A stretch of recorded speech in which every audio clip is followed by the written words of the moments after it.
সীতাকুণ্ডে গাড়ি চাপায় দুজনের মৃত্যু হয়েছে।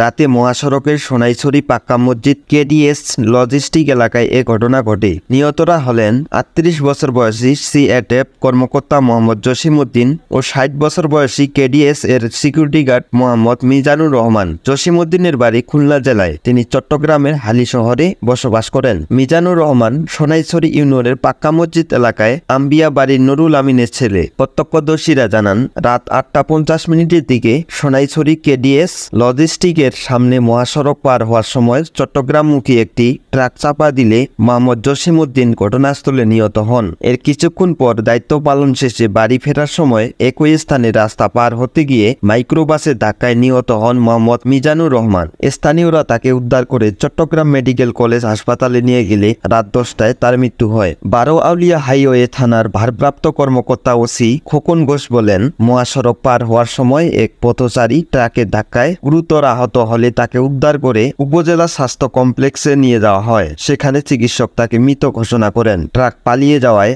আটক করা যায়নি। পৃথক দুর্ঘটনায় আরেকজনের মৃত্যুর খবর পেয়েছি। মরদেহ স্বজনরা নিয়ে গেছে।